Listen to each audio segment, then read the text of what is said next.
Page 9, Don't Know Diaries. Again, you can always listen to these on Castbox. I have them up on YouTube now. This will be up shortly after I finish this. Also, remember to follow the Don't Know Diaries Instagram. That's at Don't Know Podcast on Instagram. So if you all can follow, that would mean a lot. Anyways, start off the podcast today. I just wanted to talk about this Netflix documentary, this Netflix series. It is called The Trials of Gabriel Fernandez. And now, when I first saw this on Netflix, I didn't think much of it, right? I just thought it was another one of those. I just thought it was another Netflix thing that comes up, so I didn't care to watch it. And then out of nowhere, the days went on. It was out for a bit, like maybe 2-3 days, and then someone's like, "Dude, you have to watch this." And I was like, "All right, I'll give it a watch." And when I watched this, I was just horrified. Like, I could not come to terms to how these people did this to their own child. And now, if you haven't watched this documentary, I absolutely believe that every single person should watch this documentary. And not for like I don't believe anybody needs to see a kid get beat, but I just believe that everyone should be aware of how the system and when I say system, I mean how the social workers, how the police, how the teachers, how schools, they're not taking care of our kids. They're not watching out for their kids. They're just thinking in their best interest, basically. And now, if you haven't seen this Trials of Gabriel Fernandez, I'll tell you a little bit what it's about. So, this young boy right here, his name is Gabriel Fernandez, and now he was brutally murdered by his mother and his mother's boyfriend. And now these are the parents right here. So this lady in the blue right here is the mother, and this guy in the black is the stepfather or the boyfriend. And now, I have never heard of Gabriel Fernandez before I watched that documentary, and I'm sure many other people haven't. I guess it was a big issue on the news, and but I don't really remember. It was back in so Gabriel died in 2013, and basically what this whole Netflix documentary is about is how the parents murdered Gabriel Fernandez, the young boy, by beating him so bad and torturing so horribly. And when I say horribly, I would never picture anybody could do this to their child. These two parents right here, this two fucking assholes, they would burn, so they would put off cigarettes on Gabriel's head, they would burn his fingers, they would bite him, scratch him, and the mother even shot him with BB gun, those metal BB pellets. She shot him with a gun. And now in this documentary, they in the very beginning, so if you guys are gonna watch it, you guys are gonna see right off the bat, in the very beginning they show all the fractures and all the lacerations, all the injuries that he's had. And the nurse she's not a nurse, she basically just jots down whatever the doctors are saying to her. So they're saying alright, we've got 3 fractures in his finger, and then she has to write all that down. And while she's writing all that stuff down, she just couldn't come to terms, and she couldn't believe what they were saying, they couldn't believe how much shit this little kid had to go through. When he got to the hospital, finally when he died, he all his fingers were basically broken. His his hair, well, his head had patches of blood and scabs everywhere because these parents would yank his hair so hard that they would just pull pieces out of it. Now, if you notice in most of the pictures, Gabriel has no teeth, and well, at least the two, like the three, four, five front teeth right here. Uh, that is because the mother, her name is Pearl Fernandez. She grabbed a baseball bat and with the handle part of it, she hit him in his teeth, and it knocked all of them out. And they just never fixed him because they just tortured this little kid all the time. And now, after they knocked out all his teeth, they would just beat him, and to help with the swelling, I guess, for the bruises and everything, they would just stick him in an ice cold bath and just leave him there, and he would cry and he'd want to be taken out, and they just wouldn't allow it. They just keep him in there. And so this documentary, it's not only about how this kid was murdered, it's also about his parents' trials. That's why it's called the Trials of Gabriel Fernandez. But it's also about the trials that the social workers went through, right? And when I say social workers, the social workers that were on Gabriel's case, basically, so a whole bunch of people came forward, and like their whole family was already on child protective services, and four of the social workers on Gabriel's case that were in charge of Gabriel's case are actually they actually go to court, and they're put on trial because of negligence, of just ignoring, or maybe they couldn't, or whatever it may be. They just couldn't get to the case of this boy, and like no matter like what the system said, no matter if the court says that these child protectors were not guilty, like just the system failed Gabriel, like, because many times the police got called to their house, like I believe 5 times. I think that's what it says in the documentary, 5 times. And every time the cops would get called to his house, they'd just basically knock on the door like normal. Knock on the door, the mom comes out, the police would be like, hey, we got a domestic violence or a child abuse case, and we're just here to like check the kid out. Is the kid okay? And the mom would just be like, yeah, he's fine. And then the cop would just be like, okay, have a good day. And they'd just leave every time, every one of those fucking 5 times. So, one time, I think Gabriel called the cops on his parents. And the cop came in, and then the cop was like, hey, somebody called in that you were child abuse. We're just here to check if it's okay. Oh, no, it was my fucking son. He's a liar.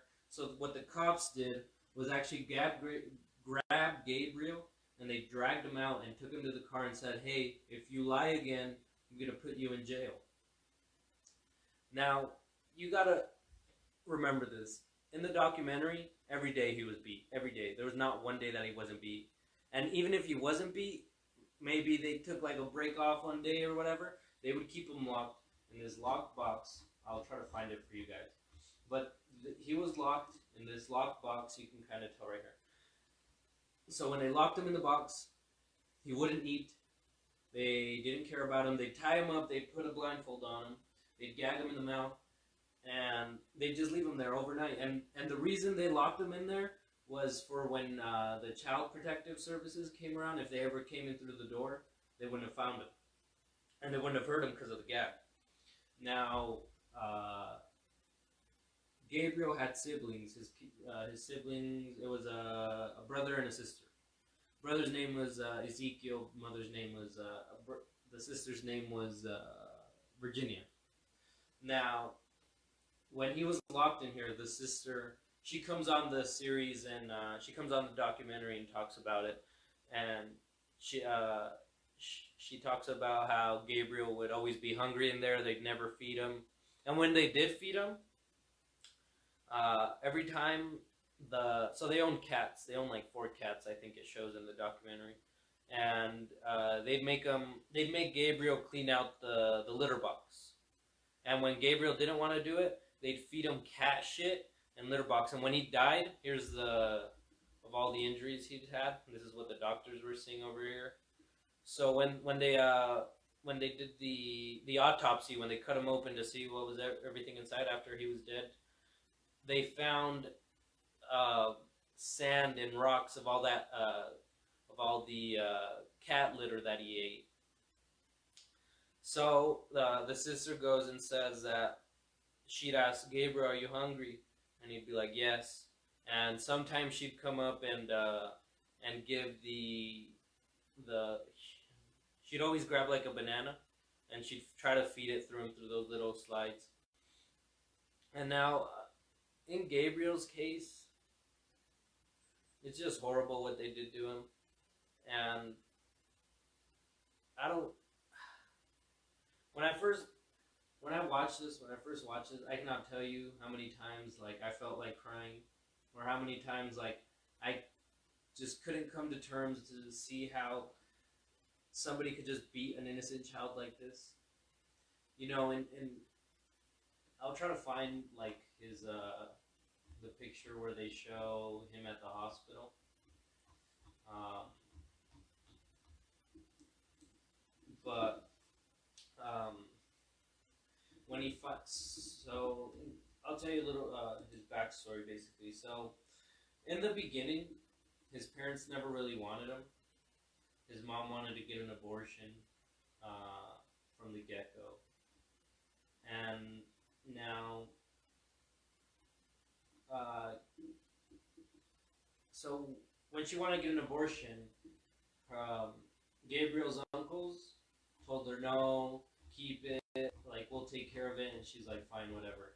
So here it is. So you guys can tell, like he has cuts, scratches, bruises. Like I think his nose is broken, maybe. They just did everything to this poor child. So in the beginning of his life, so when he was born, the mom didn't want him, so she gave him to the uncles, and the uncles were gay. And every time the parents would beat him, they'd call him gay, stop crying, that's for gays. And now, when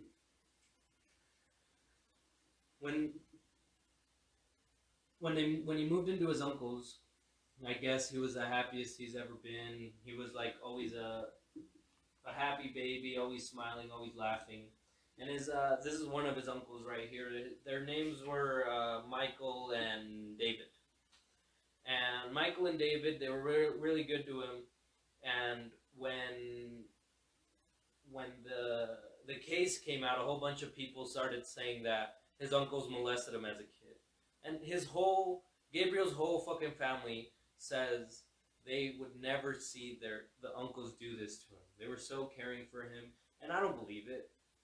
They were just trying to make that up so the family could have like a reason to like beat Gabriel because he was gay supposedly. And every time they would beat him, the dad was very like homophobic. He'd always call him gay, and I don't like when they do the autopsy, or when they examine his body when he's dead, they find like a weird cut on his penis, like above his penis. So whether you want to consider this like a homophobic case or whatever, this gives you no fucking right to beat up a kid this bad. And anyways, all that aside,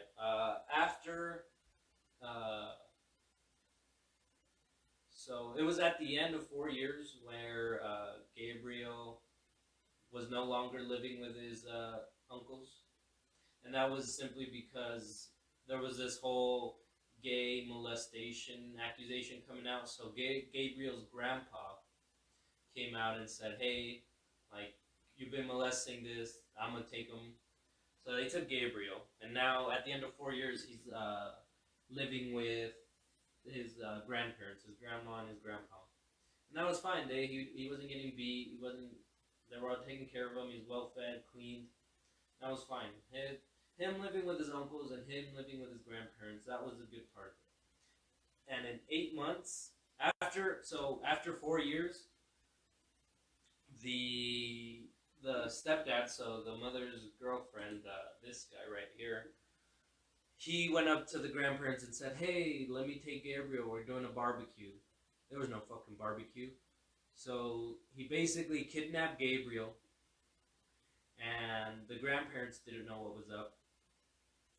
And they called and they said, "Hey, our son has been kidnapped," and when they called, there was this huge like investigation going on.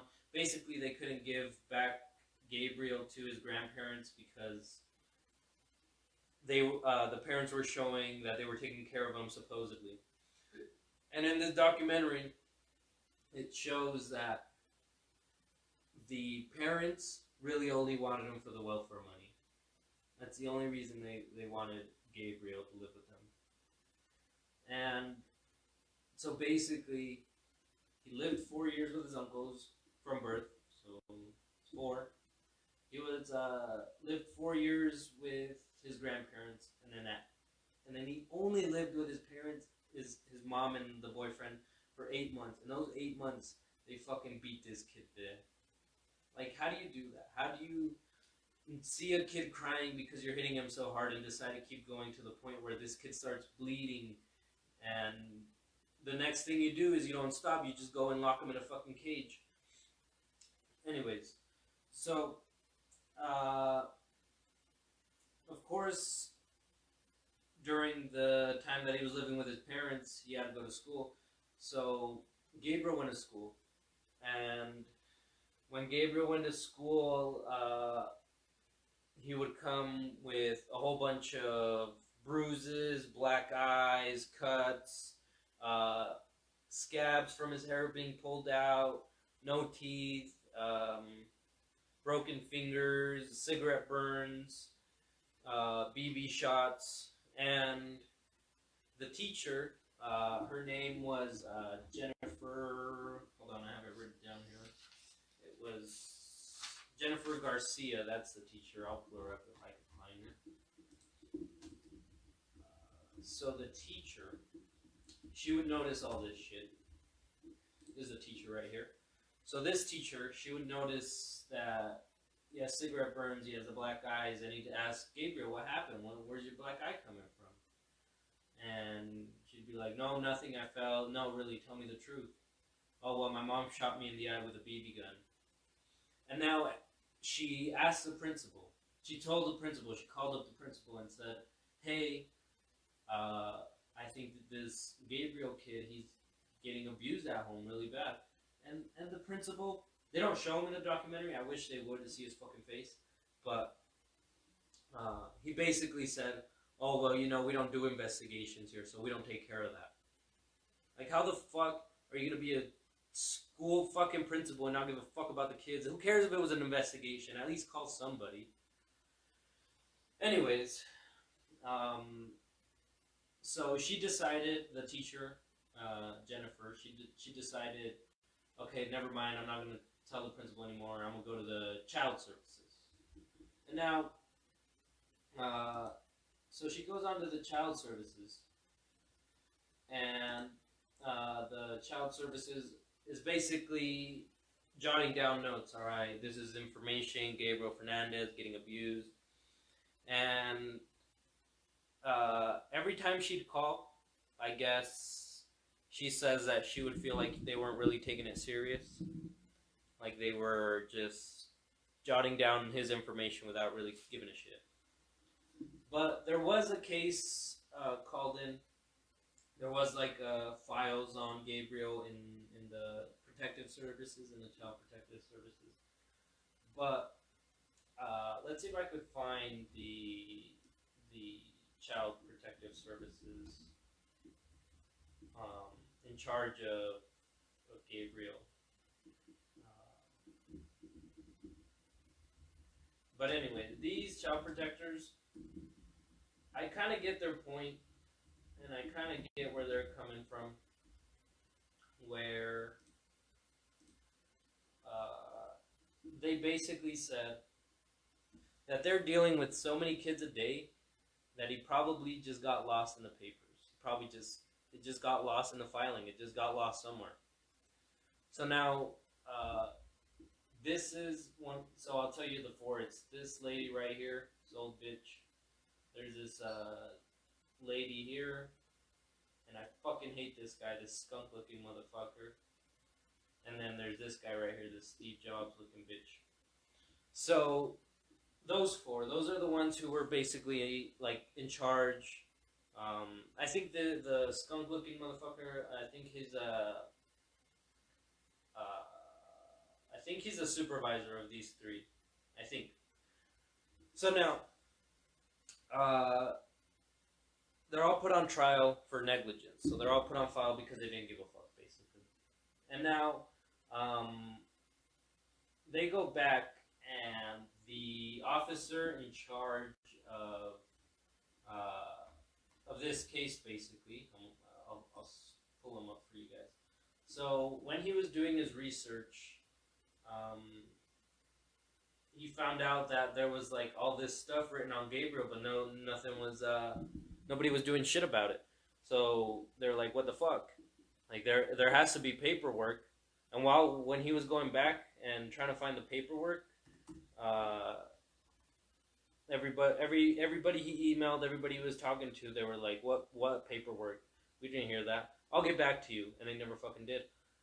And it's this guy right here. He's the guy in charge of that whole case. So they're like, what fucking paperwork? And he's like, what the fuck? I'm like, what do you mean, what paperwork? There were so many people calling in about this boy, and how is there no fucking paperwork?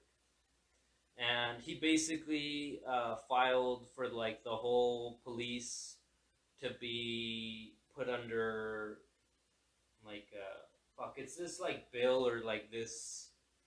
He basically I don't remember the right phrasing, but it's like this bill that basically says the whole police force is bad, and nobody's ever done that but him, because like if you're a police officer or if you're like a police chief, who's gonna file that the whole department is bad? But this dude did. This dude actually gave a fuck about Gabriel. So now he filed this thing, and everybody's bad. And after he did that, then we come to find out that cops were actually called to Gabriel's house to check on the situation. Again, 5 times. And every time they'd go, they would just ask the mother. They would always just look towards the mother and say, hey, is Gabriel okay? Yeah, he's okay. All right, have a nice day. Every fucking time. So now 5 times that's happened, and not one time you're gonna go, wait, let me see the fucking kid. Not one fucking time. So they never checked on Gabriel, and the one time that Gabriel called in, they decided to go put him in the back of a fucking jail car, of a cop car, and say, hey, if you do this shit again, you're the one that's gonna be put in jail. Like, what the fuck? How are you gonna do that to a kid? After you see that his whole face is fucking scratched up because he fell off a bike, or that you see that his whole fucking hand is broken because he's been stepped on so many times, or that you see that his fucking ribs are showing from not eating and eating cat shit all the time. But no, you're just gonna say, you're gonna take the mom's word for it and say, no, he's fine. I don't know how this dude was just, this boy, I feel so bad for him. Everywhere he went, he was just Everybody failed him. At all levels, people were failing him. The teacher tried. The teacher, I think in this documentary, it shows a little bit that the teacher, Jennifer, she was trying to put a little bit more effort. But when you see a fucking kid in your classroom that his eye is bloodshot red and he can't see out of it because it's so fucking swollen and black, and he has no teeth, he has holes in his body from the fucking BBs. How are you gonna let that fucking kid go home? How are you just gonna say, all right, Gabriel, have a good day, and let him go home? Everywhere this little boy went, in the documentary, there was this police, not this police officer, the security officer, and the parents went to go apply for welfare or benefits or whatever it may be. But they basically went to a building where there was a security officer. And as he was passing by, as Gabriel was passing the officer by, Gabriel looks at the officer and he pulls down his sleeve and he shows him his hand, and his hand's all fucked up. It has cigarette burns, it has scratches, his fingers are all broken. And that Gabriel was trying to tell that cop something. And I'll see if I can find that that security officer. Now,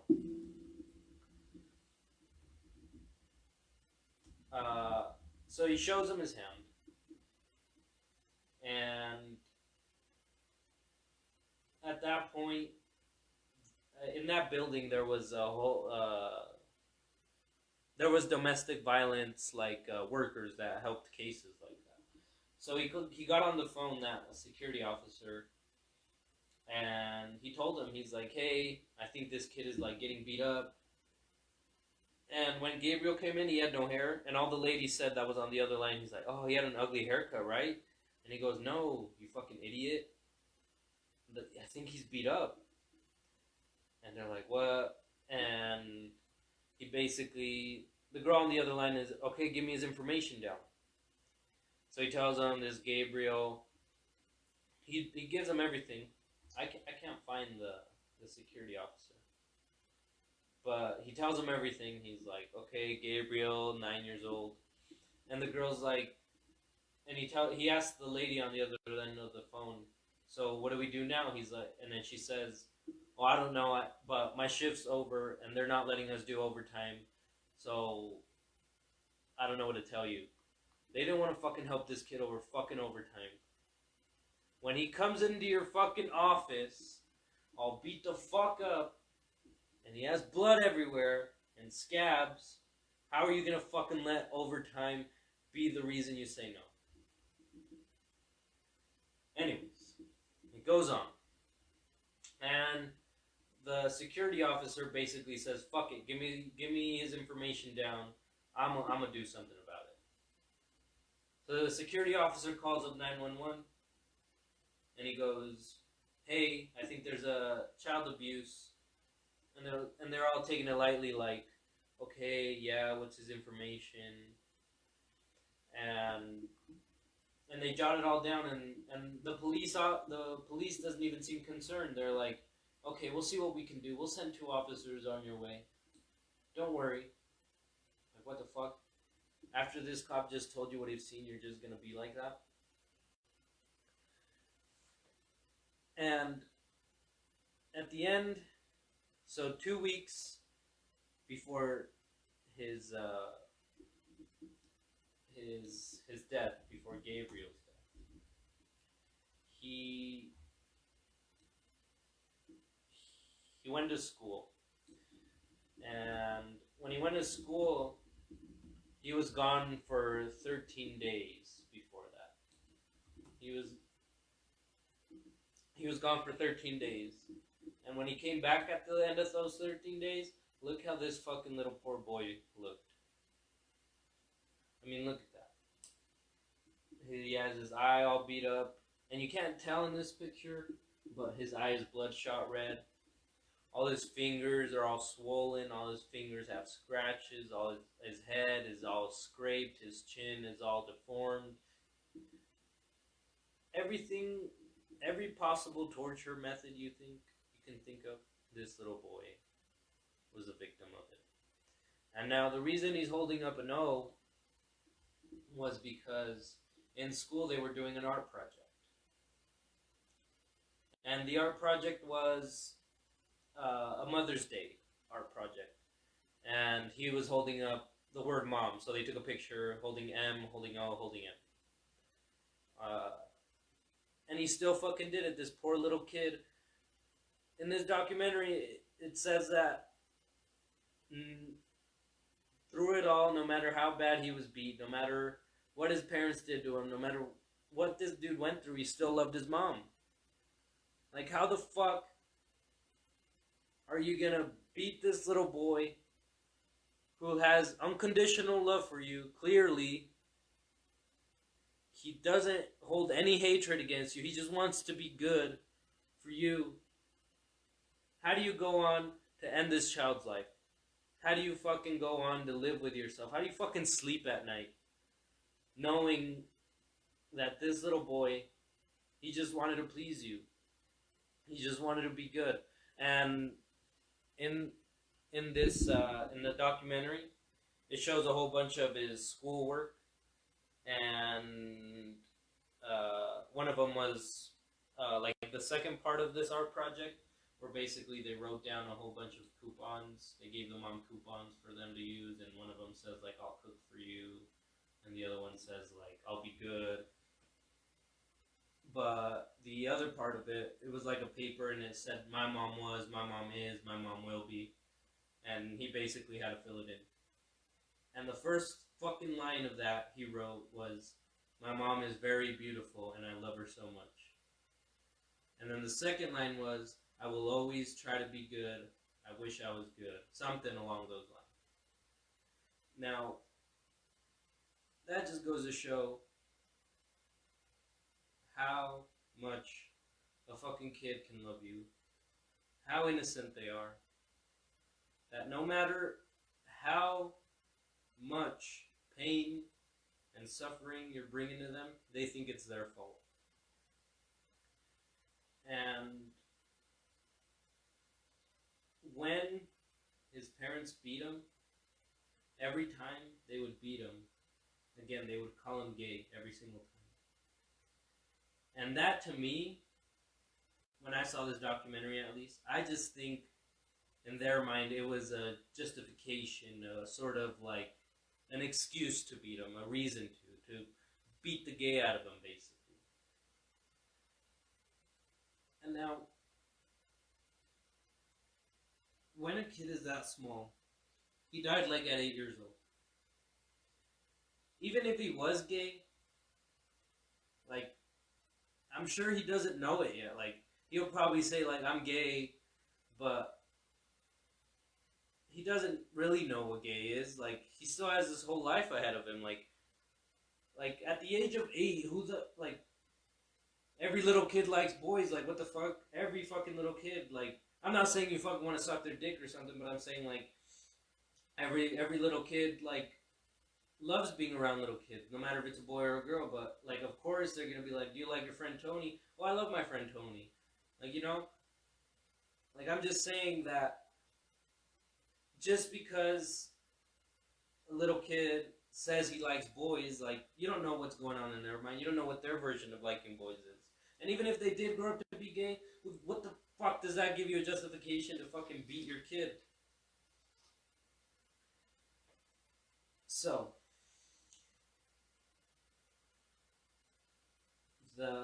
at the end of those 2 weeks before Gabriel was dead, that was when, like, the beatings just took, like, a huge turn and went for the worst. That last beating was so bad, they grabbed Gabriel, slammed his head over the wall. His dad, well, his mother's girlfriend, every day he'd grab him, pick him up by the neck, and lift him up on the wall. And he did that so much that his whole neck, it looked like it was like rug burn or like the rope burn. Like if you were to grab one of those like Home Depot ropes and just put it on your neck and fucking start going at it, this is what his neck looked like. And now, when when he died from all that beating, he was bleeding out so much, and he went into a coma. Right? So he went into a coma, and the parents called in.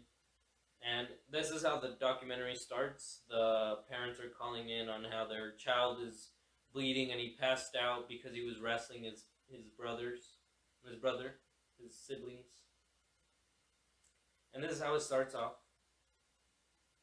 And they're calling in, and the lady, she's jotting down what the doctors are saying while they're operating on him. They're saying, all right, 10 fingers broken. All right, he has a bullet through his left lung. He has a bullet on his right leg. Broken eye. He has a black eye. Broken teeth. Broken toes. His ankle was literally like so black and so fucking red from all that fucking grabbing him and yanking him that it looked like somebody fucking hog-tied him and just started going at it with a fucking car and just yanking him from the back.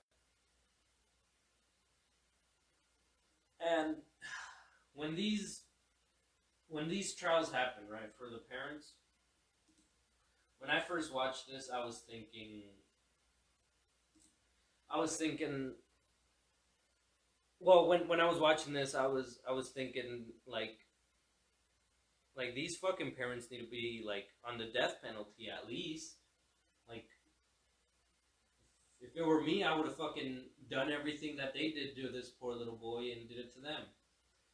But anyways, so the dad, the stepdad, he got put in life, and no, he got the death penalty. So this guy right here, the guy in the black, he got the death penalty, and the mom got life. And you should see the fucking mom. She turned into a fucking hippo after she went to prison. Like, how the fuck are you gonna turn into a hippo in prison when they don't even give you shit? Let's see if I can find a picture of her when she's older. But throughout the trials, the saddest part about this too, well, this whole thing is sad. I can't believe that they did this to this poor little boy. But the sad part about this too is throughout the trials, not the mother or the stepdad shed a fucking single tear. They didn't show any fucking emotion. Now, the jury that was put on this case, everyone agreed to the death penalty but one. And it was this fucking Asian bitch. This dude. And his case was, I don't believe that they wanted to kill Gabriel. I believe they just wanted to torture him. Either fucking way, still fucking wrong. It doesn't make it right. Like, you gotta be put to death. Like, you took a kid's life, like, for no reason. This kid just loved you. And you decided to lock him up in a box, fucking break all his fingers, knock out all his teeth, yank his hair out, and you tell me that they just wanted to torture him? What the fuck they think was gonna happen? That he was just gonna grow up and be normal? What the fuck? Oh, and when they fucking when they examined his body after he died, he got beat so bad in his head that he basically had soft spots in his head. Basically, he had all, like, when you would feel his skull, you would feel a whole bunch of grooves and shit from all those fucking beatings. And look at this fucking hippo.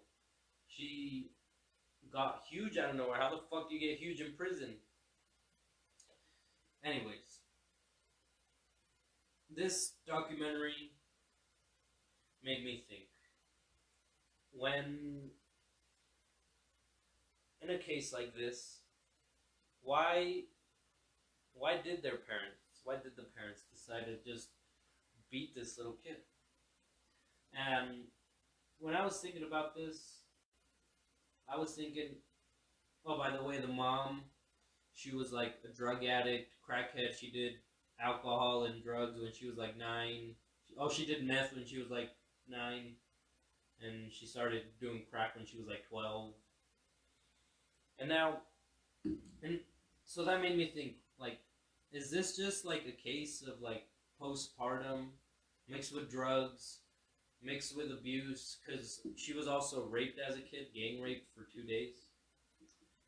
So is this just like a really bad case of postpartum depression at its like at its peak, at its fucking absolute fucking craziness?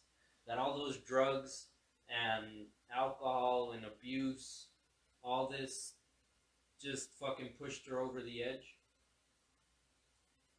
And maybe that might be the case. Maybe it's postpartum. And if you guys don't know what postpartum is, most of the time, sorry, not most of the time, but sometimes when uh, women have babies, sometimes there was like a chemical imbalance in their brain and they don't want the kid. They hate him. They want to like see him gone. They want to kill him. They get really depressed. That's why it's called postpartum depression. But basically, like, is this just a case of postpartum to its extreme? And now, and along with that is that abuse mixed in to the point where she now needs to be in control. She now needs to beat the kid, beat Gabriel to somehow feel like she's in control of her own life, of her own self. Because in this documentary, a whole bunch of people talk good about the lady's girlfriend. I mean boyfriend. They always talk good about him. Oh, he's a nice guy. He did good. He was always nice to me. And now every time the family members talk, so they bring on the great aunt and the grandparents. Every time they talk, they always talk about how Pearl, she was always the controlling one. She was always the beating one. So this just goes back to what I was saying, like, does she need to constantly be into control? And now, look at this fucking fat ass. I'm talking about the boyfriend. I'm sure in his mind, he thought, damn, I'm never going to get this nice ass piece of pussy anymore. I need to keep this. So, in my mind, I'm thinking, all he wants to do is please this lady. And now, since she's a fucking manipulative, controlling piece of fucking hippo, of course this fucking dumbass is gonna go along with it too. So, together, that's just for the worst. She's fucking stupid, he's fucking retarded, and both of them just want to beat this little boy. And it also shows in the documentary that they started fucking getting sexual with them beating Gabriel. Like, it fucking turned them on to beat Gabriel. They would fucking talk dirty after they just beat Gabriel.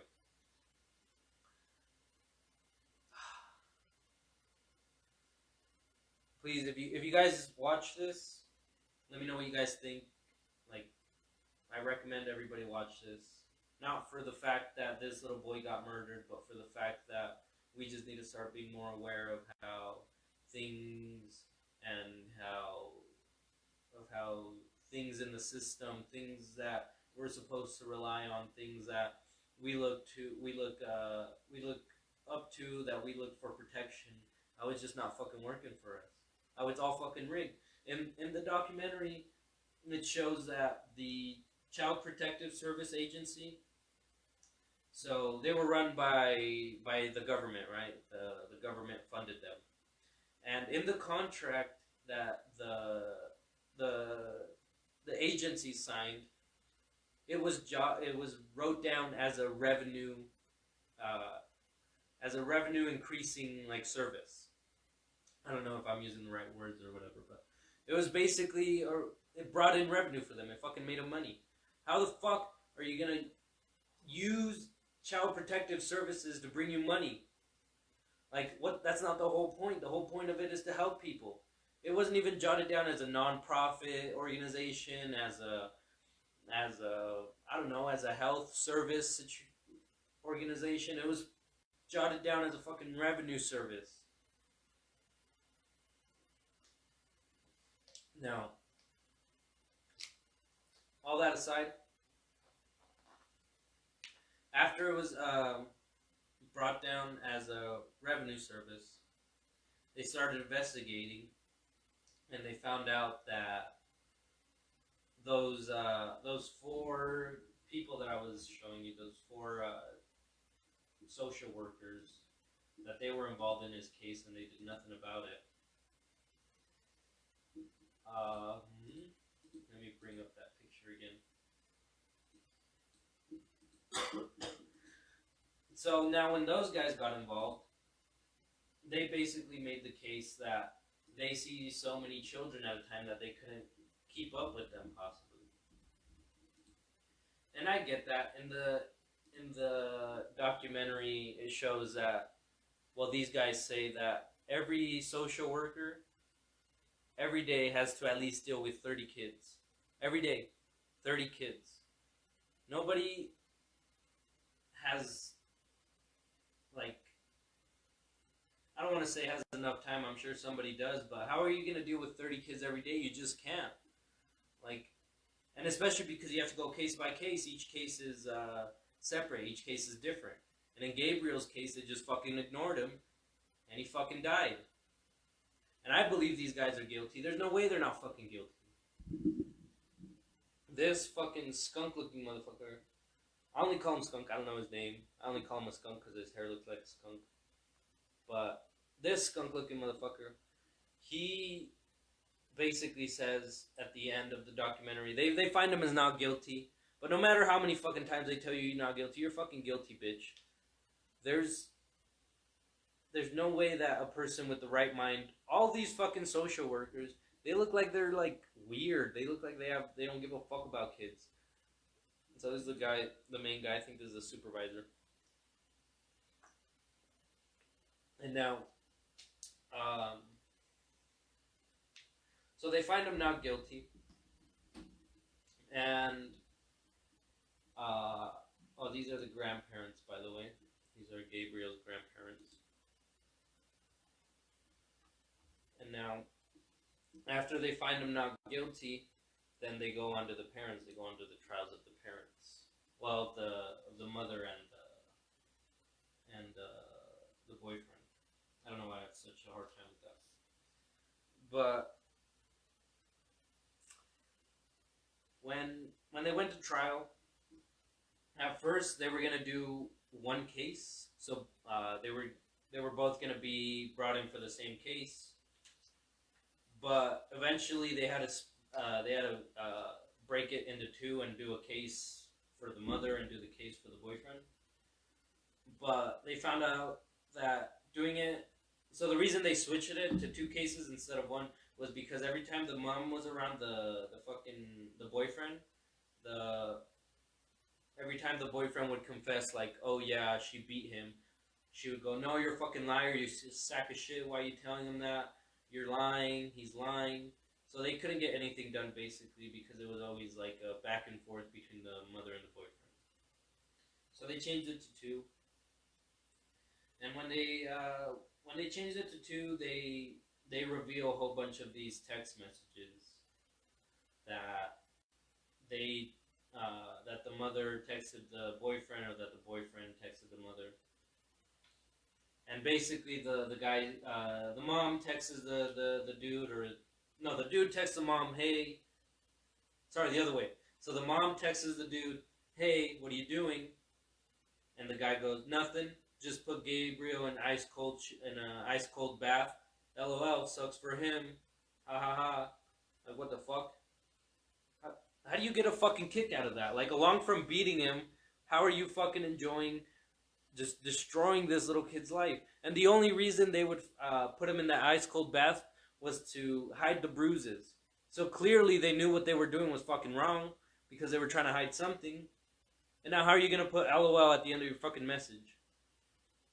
So anyways, it goes on. What are you doing, LOL? ice cold bath, LOL sucks for him.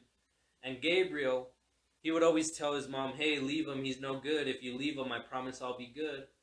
And the dad would be like, why the fuck are you saying that? And he'd be like, I'm not saying nothing. And then boom, that was a fucking drop to the face. Fucking sock in the face. And then the mom would be like, yeah, fucking beat his ass for saying that. How are you gonna let a father, just a man who's not even a father to your own kid, put his hands on him?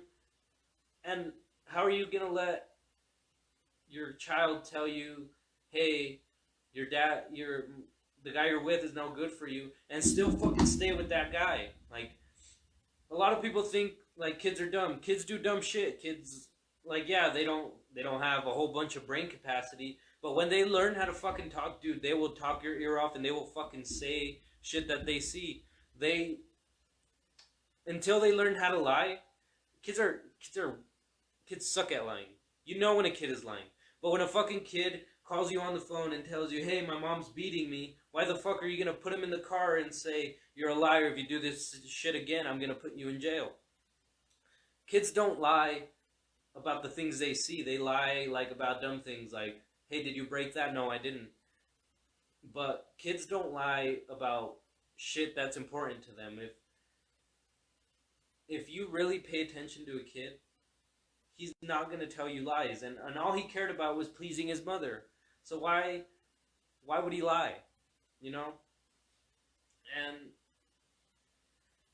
sometimes I think to myself, like, well, after I saw this documentary, I started to think of like how many kids, when I was like in elementary school, how many kids like I believe I saw that were beat. And there were a couple, man. Like, now that I look back on it, I think there was like a couple kids that did get beat in their home. And the worst part about it too is that when you're a kid, you can't really do anything about it. You can't go up to their parents and say, hey, stop that shit, because they're not going to fucking listen to you. And that was kind of the case with Gabriel's sister. I mean, sorry, not Gabriel's sister. The Pearl's sister. So Pearl had a sister, and she would go over to their house and sleep over just to make sure that they didn't beat Gabriel anymore.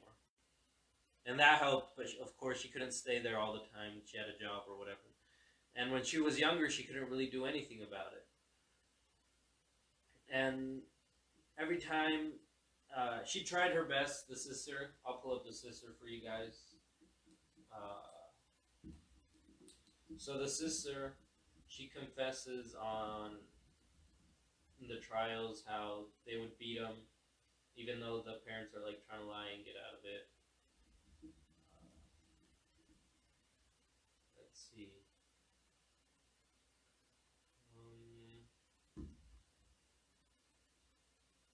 Anyways, so the sister was like confessing, and the sister, the great aunt, the great uncle, the grandfather, the grandmother of Gabriel, they all say that Pearl was a controlling one in the relationships, and all the relationships she's had. They bring out a couple of her boyfriends, like 2 or 3, I think, and they basically say that Pearl would hit them all the time. She would threaten with leaving them every time they didn't do as she said. I can't find the sister, but from the start, we see that Pearl was already the controlling one. She was controlling the dude into beating the kid, and she was like encouraging it basically. And then in the documentary, like I believe that she was controlling the guy because the guy was only doing the beatings, the socking, the slapping, the spanking, the kicking, but she was the one that was torturing. She was the one that was that was shooting him with a BB gun, that was fucking knocking out his teeth, that was burning him with the cigarettes, that was locking him in the fucking cage or whatever. But so we see here that she was the one that was mainly trying to kill Gabriel. Because when you torture someone, what do you fucking expect to happen? Like, what do you expect? That was the case of that Asian guy that I was talking about earlier. Like, he was just trying to say no, they don't deserve the death penalty because we have to see this as a torturing case, not as a murder case. Well, what the fuck? You thought a fairy was gonna come around and fucking congratulate you for beating your kid? No, you fucking tortured his ass, and they was gonna kill him.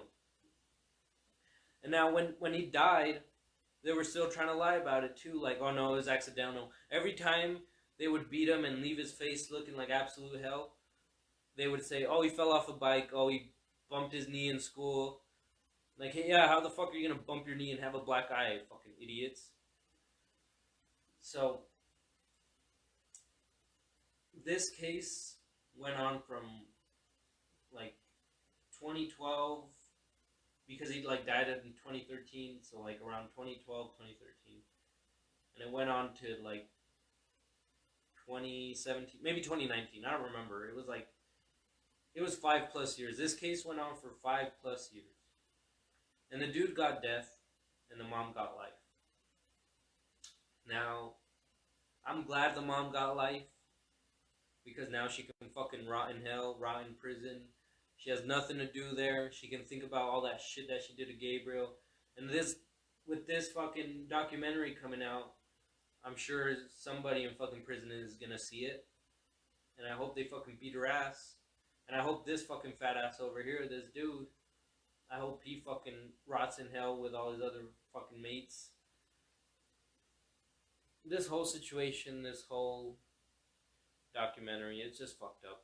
It's something that like you wish just never happened. You wish things like this wouldn't exist, but they do, sadly. They do in this world. And it hurts me to say, it pains me to say, but we need to fucking be more aware of how we're treating kids. You don't know what a kid's going through. You don't know what anybody's going through. All the classmates that were in his room, the day he died, the teacher gathered him around and said, hey, I need to tell you something. Unfortunately, Gabriel's dead. And the whole fucking classroom just starts dying. Just starts crying.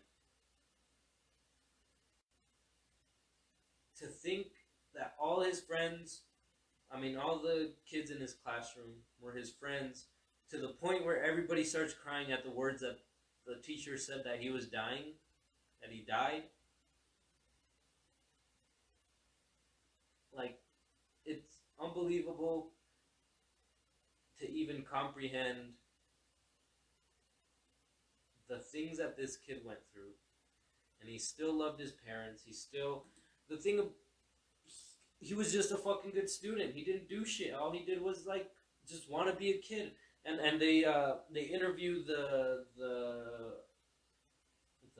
sister and the brother, Ezekiel and Virginia, and they don't show their face. I'm glad they don't, but the sister says, the guy asks him, like, if your brother was here, what was one thing you can say? And she fucking starts crying and says, I would tell him I'm sorry. And she'd go, why? Because I would never play with him. Every time he was around and asked me if I could play, I would say no because I was playing with my friends.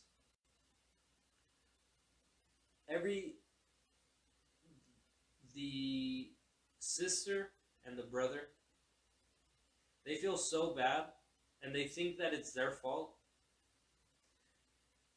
Along with beating Gabriel, they also, along the way, damaged the other kids as well.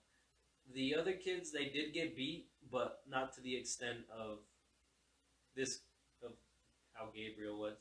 If the other dude got a spanking, this dude got a fucking the fucking BB to the lung. Like, there was no correlation. Now, you just have to be just try to be nice to everybody because you don't know what these kids went through. Gabriel was trying to lie and say that he fell off a bike, that he bumped his knee or whatever. So you never know what a kid is going through. You never know what anybody's going through. Just try to be mindful. And now, the really sad part that got to me was that Gabriel wrote his own suicide note. At the age of fucking 8 years old, he wrote his own suicide note. And it was this little thing, and it said, I love you so much, I will kill myself. And the mom passed it off like, no, he's just playing, because the cops got involved at that point because of the older brother called it in and said, hey, I think my brother's trying to kill himself. And the mom was like, no, I think he just wants attention. I think he's just lying. But, so the mom kind of dismisses it. The cops kind of dismiss it. But no little kid is gonna fucking write their own suicide note. Like, if a kid writes, and the mom even says, oh, it's happened like 3 times before. It's happened many times before. He'll get over it. He just wants to go live with his grandparents. It happens all the time. When she fucking says it happens all the time, why not look into it? All these fucking people just neglected this little boy, and they neglected to see the things that were going on. Maybe they didn't want to see. Maybe they didn't care. But I'm glad this fucking documentary came out because now it shows everyone that, hey, you need to fucking start caring because there's things going on like this. There's things that happen in this world that you have no thing about, that you have the power to control and you have the power to help, but you just don't fucking do it because you're lazy or you don't want to get involved. And now, with these trials, the thing did say season 1, the documentary. So I'm sure they're gonna come out with other cases because at the end of the documentary, they pull up this boy right here, this 10-year-old boy, and the same exact thing that happened to Gabriel right after happened to this kid. So the fucking social workers, the cops, the whoever, they had the opportunity to fucking make it right. They had the opportunity to go back into the books and say, all right, we're going to fucking start taking care of every little kid and start actually fucking giving a shit. But they didn't. This little 10-year-old boy right here was killed in the exact same way. They fucking beat his ass and he would come in all fucking beat all the time. So now we just have to hopefully make an effort to try to see what's going on. We have to try to make an effort to try to help little kids. And if my son came up to me and said, hey, Dad, I believe some little kid is getting beat really bad. He comes in with scratches every day, black eyes. Now I see that there is things to be done that nobody fucking did for Gabriel. Nobody fucking did for this kid. I see that there's things that can be said, that can be told, that can be done. You can just fucking change a kid's world. And it's just so sad to see that these little kids, they show unconditional love for the parents who are just destroying them at home every day. And when they go into Gabriel's house after he got murdered, there's blood everywhere. There's not like one spot of blood. The red tape that the fucking police officers were using ran out because of how much fucking blood there was. So they had to switch to yellow tape. There was blood everywhere, and the parents told the kids to help them clean it up.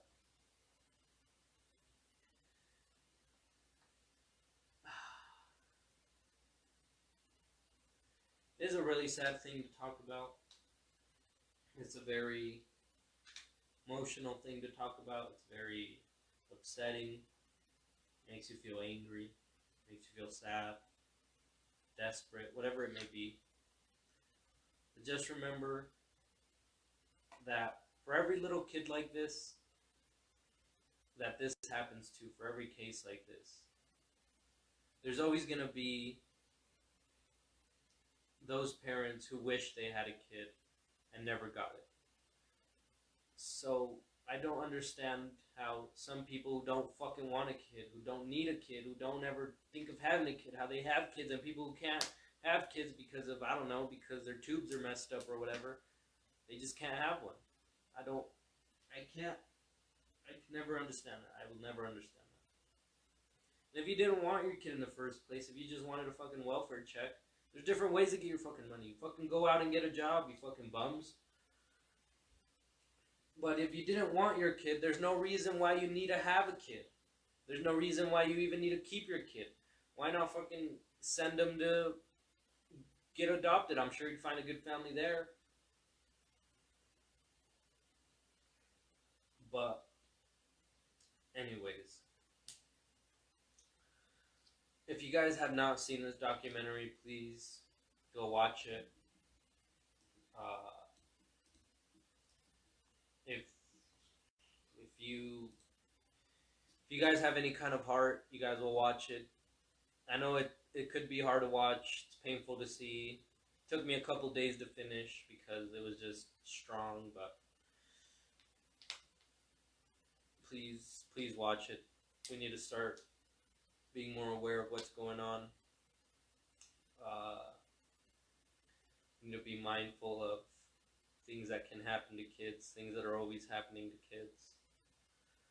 But with that, I want to thank you guys for watching, and please go watch that documentary. It's called The Trials of Gabriel Fernandez. Trials of Gabriel Fernandez. Thank you guys for watching. This is Don't Know Diaries.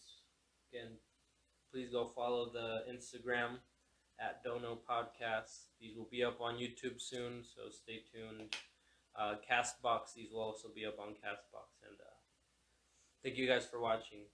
Good night.